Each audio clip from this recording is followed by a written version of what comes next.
राजस्थान विधानसभा 2023 के चुनाव मारवाड़ संभाग में शांतिपूर्ण तरीके से संपन्न हुए।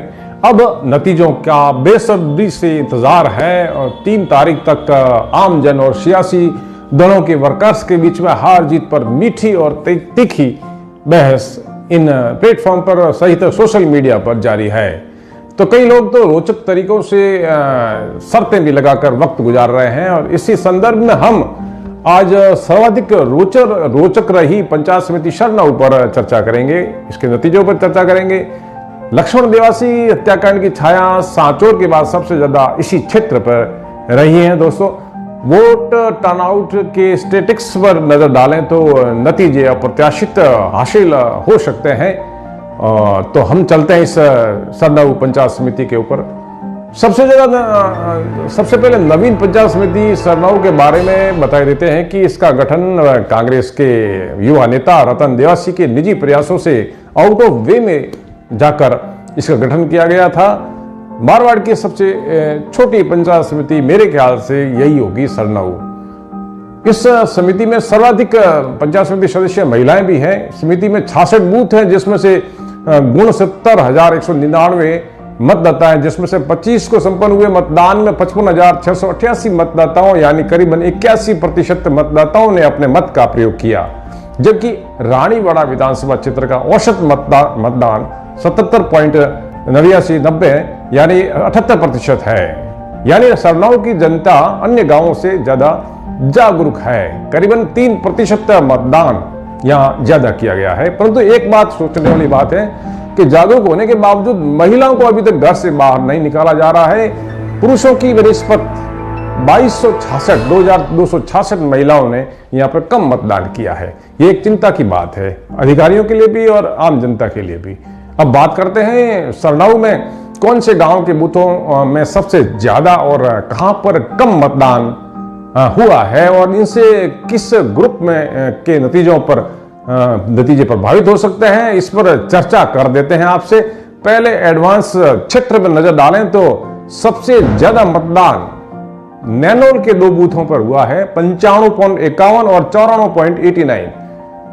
कांटोल में 94.24 व 90%, पालड़ी में 94.15, लक्ष्मण देवासी के गांव नागुलड़ी में 93.66, कूड़ा में 90% मतदान हुआ है।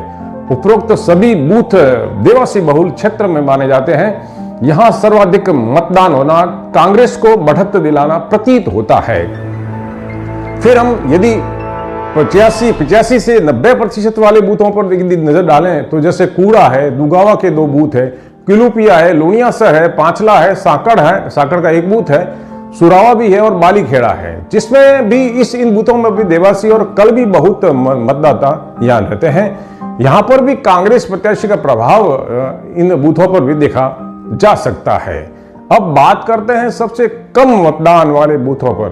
सबसे कम मतदान सेवाड़ा के बूथ नंबर 64 पर सिर्फ 69.82% मत पड़े हैं। इसके बाद मीरपुरा के 2 बूथों पर 71.53 व 70.10, जैतरानियों की ढाणी में 73%, गुंडऊ में 73.70%, बिश्नोई की ढाणी नारायणपुरा में 74.29, पांचला में 74.40, दाता में 74.61, भापड़ी में 74.69, बापड़ी में एक और 74.70, कोटड़ा में 74.76, भाटी के दूसरे बूथ में 74.85, डिगांव में 75%, कालू जी की ढाणी में 75.34%, सेडिया में 75.51, लाजपुरा में 75 और डिगांव के दूसरे बूथ पर 75% मतदान गिरा, जो कि बहुत कम माना जाता है। इन बूथों पर भाजपा समर्थक मतदाताओं की तादाद ज्यादा होने से भाजपा को भी चिंता होना लाजमी है। ऐसा सुनने में आ रहा है कि इस बार के चुनावों में लक्ष्मण देवासी हत्याकांड के बाद कुछ जातियों के बीच मिनिमम सियासी समझौते भी हुए थे, जिसके तहत चौधरी कलबी समाज और देवासी समाजों की आपस में नजदीकियां बढ़ी हुई नजर आई थी और इसका असर विधानसभा चुनावों में भी पड़ा है। हालांकि बिश्नोई और देवासी समाजों के बीच आपसी भाईचारा बरकरार रहा है। सरनाऊ, साकड़, पूर्व दाता, सेडिया, सेवाड़ा, भाटी, डिगांव में से कई ढाणियों में पूर्व में 2018 के चुनावों में इस समाज की जो ओर से दिया गया समर्थन इस बार भी यथावत रहा है, ऐसा माना जाता है। परंतु मतदान का प्रतिशत कम रहने से हो ना हो नतीजे जरूर प्रभावित होंगे। भाजपा के लोग सरनाऊ समिति से लीड का दावा कर रहे हैं, वहां से पार्टी आगे रहने का दावा कर रहे हैं। वहीं कांग्रेस के जानकार भाजपा के इस दावे को एक सिरे से खारिज कर देते हैं, खारिज करते नजर आ रहे हैं। प्रधान प्रतिनिधि ओम प्रकाश ढाका तो सरनाऊ से कांग्रेस की बढ़त का दावा भी कर रहे हैं। अब दोनों सियासी दलों के बीच रोचक बातचीत इन दिनों सोशल मीडिया पर तो जोरदार वायरल भी होती नजर आ रही है। कई बहसबाजी भी चलती है, गर्म भी होती है, कई ऑडियो वायरल भी हो रहे हैं। नतीजा क्या रहता है वो तो भविष्य के गर्भ में है। एक बात साफ है कि मतदान के प्रतिशत और क्षेत्र पर नजर डालें तो रानीवाड़ा विधानसभा क्षेत्र के हार जीत का निर्णय सरनाऊ पंचायत समिति इस निर्णय में, नतीजे में निर्णायक साबित हो सकती है। यहां की लीड आगे तक चलेगी ऐसा माना जाता है। आज बस इतना ही। तो कल रानीवाड़ा समिति के बूथों पर भी चर्चा करेंगे आपके साथ में। तब तक मुझे यानी राव गुमान सिंह को इजाजत दीजिए। जय हिंद, जय भारत।